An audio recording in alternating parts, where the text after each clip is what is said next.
وَلَقَدْ يَسَّرْنَا الْقُرْآنَ لِلذِّكْرِ فَهَلْ مِن مُّدَّكِرٍ۔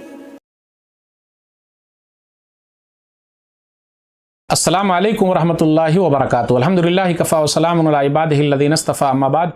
محترم ناظرین اکرام، آسان درس قرآن میں آج دوسرے پارے میں 16واں رکوع ہے، جس کے اندر 6 آیتیں ہیں۔ آیت نمبر 243 سے آیت نمبر 248 تک، 243 سے 248 تک۔ اعوذ باللہ من الشیطان الرجیم، بسم اللہ الرحمن الرحیم۔ الم تر الی الذین خرجوا من دیارہم وهم الوف حذر الموت فقال لهم اللہ موتوا ثم احیاہم ان اللہ لذو فضل علی الناس ولکن اکثر الناس لا یشکرون۔ اے نبی صلی اللہ علیہ وسلم، کیا آپ نے ان لوگوں کو نہیں دیکھا جو موت کے ڈر سے اپنے گھروں سے نکلے اور وہ ہزاروں کی تعداد میں تھے؟ پس اللہ نے ان سے کہا مر جاؤ تو وہ سب مر گئے، پھر اس نے انہیں زندہ کر دیا۔ بے شک اللہ لوگوں پر بڑا فضل کرنے والا ہے، لیکن اکثر لوگ شکر ادا نہیں کرتے۔ وقاتلوا فی سبیل اللہ واعلموا ان اللہ سمیع علیم، اور تم اللہ کی راہ میں لڑو اور جان لو کہ بے شک اللہ خوب سننے والا، خوب جاننے والا ہے۔ من ذا الذی یقرض اللہ قرضا حسنا فیضاعفہ لہ اضعافا کثیرہ واللہ یقبض ویبسط والیہ ترجعون۔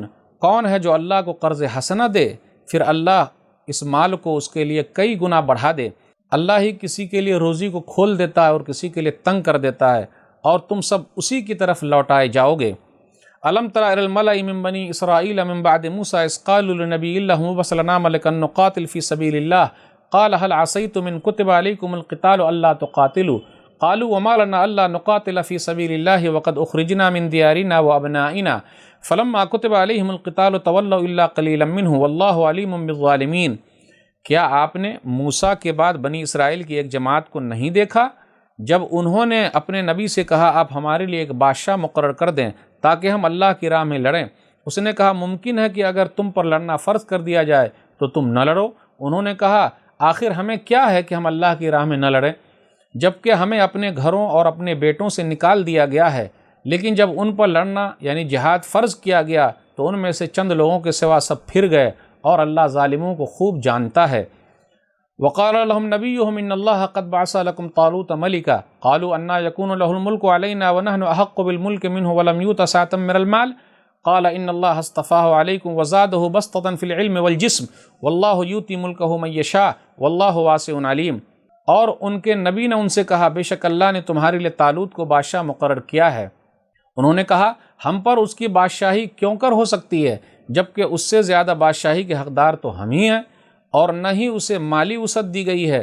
اس نے کہا بے شک اللہ نے اسے تم پر بادشاہی کے لیے منتخب کر لیا ہے، اور اسے علم اور جسم دونوں میں زیادہ کشادگی دی ہے، اور اللہ جسے چاہتا اپنی بادشاہت عطا کرتا ہے، اور اللہ بڑی وسعت والا خوب جاننے والا ہے۔ وقال لهم نبيهم ان آیۃ ملکہ ان یأتیکم التابوت فیہ سکینۃ من ربکم وبقیۃ مما ترک آل موسیٰ وآل ہارون تحملہ الملائکہ ان فی ذلک لآیۃ لکم ان کنتم مؤمنین۔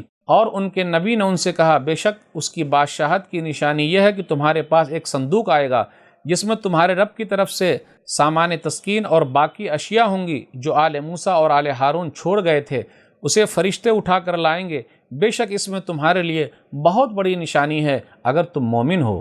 ناظرین اکرام، آسان درس قرآن کے اندر آج دوسرے پارے میں 16واں رکوع ہے، جس کے اندر 6 آیتیں ہیں۔ آیت نمبر 243 سے آیت نمبر 248 تک۔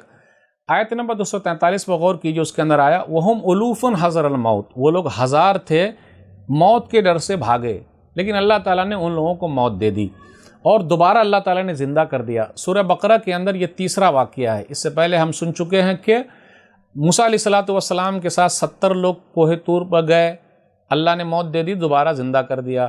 پھر اسی طرح گائے کا جو واقعہ ہے سورہ بقرہ، تو اس کے اندر بھی کہ گائے کے کچھ حصے سے ٹکڑا لیا گیا اور اس کے بعد اس آدمی کو مارا گیا تو وہ زندہ ہو گیا، پھر دوبارہ مر گیا۔ اب یہ تیسرا واقعہ ہے کہ 1000 لوگ نکلے کہ ہم کو جہاد نہیں کرنا ہے اور موت کے ڈر سے بھاگے، پھر اللہ تعالیٰ نے موت دے دی، دوبارہ زندہ کر دیا۔ کل قیامت کے دن اللہ سب کو زندہ کر دیں گے۔ اس کے بعد آیت نمبر 245 پر غور کیجئے، من ذا الذی یقرض اللہ قرضا حسنا فیضاعف لہ اضعافا کثیرا۔ کون ہے جو اللہ کو قرض حسنہ دے گا، یعنی اللہ کے راہ میں مال خرچ کرے گا۔ ابو دہدہ رضی اللہ تعالیٰ عنہ نے جب یہ سنا تو ان کا واقعہ آیا، مشکلۃ الفقر، علامہ البانی کی کتاب ہے، اس کے اندر ہے 600 کھجوروں والا باغ اس آیت کو سننے کے بعد اللہ کے راستے میں دے دیا، اور اپنی بیوی سے کہا چلو نکلو یہاں سے، ہم نے سودا کر لیا ہے۔ آپ مسند احمد وغیرہ کی روایت پڑھیے، چلو نکلو۔ تو ان کی بیوی نے بھی کہا کہ آپ نے بڑا اچھا سودا کیا ہے۔ تو پہلی بیوی بڑی اچھی تھی، الحمدللہ آج بھی بیویاں اچھی ہیں، اللہ کے راستے میں دینے میں ابھارتی ہیں، لیکن پہلے والی زیادہ ابھارتی تھی۔ آج تو پہلے اپنے بال بچوں کے لیے سوچتی ہیں۔ چلو نکلتے ہیں۔ تو سب لوگ نکل گئے اور 600 کھجوروں والا باغ اللہ کے راستے میں دے دیا۔ ہم اور آپ بھی سنتے ہیں تو اللہ کے راستے میں کہاں نکالتے ہیں؟ رونا روتے، جی ہمارے پاس تو ہے ہی نہیں، ہمارے بال بچوں کا کیا ہوگا؟ جی نہیں، اللہ کے راستے میں نکالیے، اللہ کے راستے میں دیجئے، اللہ تعالیٰ مال میں برکت دیں گے۔ پھر آگے یہ بیان کیا جا رہا ہے آیت نمبر 246 میں کہ ایک نبی کا ذکر ہے۔ وہ نبی کون تھے؟ کہا جاتا ہے شمویل نبی تھے۔ موسیٰ علیہ السلام اور ہارون علیہ السلام کے بعد بہت دنوں تک نبیوں کا سلسلہ رکا رہا۔ لوگوں نے دعا کی تو اللہ تعالیٰ نے شمویل نبی کو پیدا کیا۔ اب ان کی محنت سے لوگ توحید کی طرف چلے آئے۔ اب اس کے بعد یہ ذکر کیا جا رہا ہے کہ انہی کے زمانے میں اب جنگ لڑنا تھا، جہاد کے لیے نکلنا تھا، تو وہ چاہتے تھے کہ بنی اسرائیل کی اللہ تعالیٰ کوئی بادشاہ متعین کر دے۔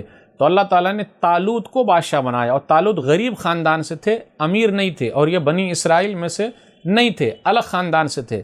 لیکن اس سے یہ پتہ چلتا ہے کہ نبی کے رہتے ہوئے بھی بادشاہت ہے۔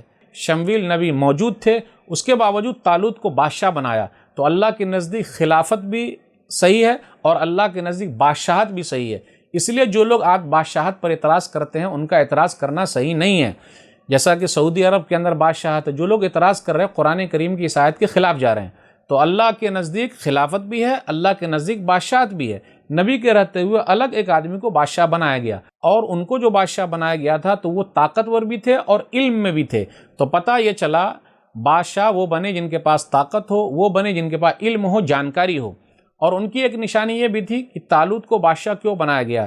موسیٰ علیہ السلام اور ہارون علیہ السلام کے جو تبرکات تھے، برکت کی جو چیزیں تھیں اس صندوق کے اندر تھی، تو وہ بھی فرشتے لے کر آ گئے۔ تو یہ نشانی ہے کہ طالوت جو ہے وہ بادشاہ ہیں، اور وہ صحیح بادشاہ ہیں۔ ایک چیز اور ہے کہ نبیوں کے تبرکات وہ تو صحیح چیز ہے کیونکہ اس کے بارے میں مہر ہے، لیکن آج کل بزرگوں کے جو تبرکات لوگ پیش کر رہے ہیں، پھر اسی طرح بولے وہاں نالین شریف ہے، یہ ہے وہ ہے، اس کے لیے کیا ثبوت ہے بھائی؟ تو بغیر ثبوت کے بات نہیں کر سکتے۔ ہاں نبیوں کے لیے جو چیز ثابت ہے وہ چیز ثابت ہے، کوئی حرج کی بات نہیں۔ یہ چند باتیں تھیں۔ اللہ سے دعا ہے کہ اللہ تعالی ہم لوگ قرآن کریم کو پڑھنے، سمجھنے، عمل کرنے اور لوگوں تک پہنچانے کی توفیق دے، آمین۔ والسلام علیکم ورحمۃ اللہ وبرکاتہ۔ اور مزید ویڈیوز کو دیکھنے کے لیے آپ ہمارے YouTube چینل کو سبسکرائب کریں۔ فجزاکم اللہ خیرا۔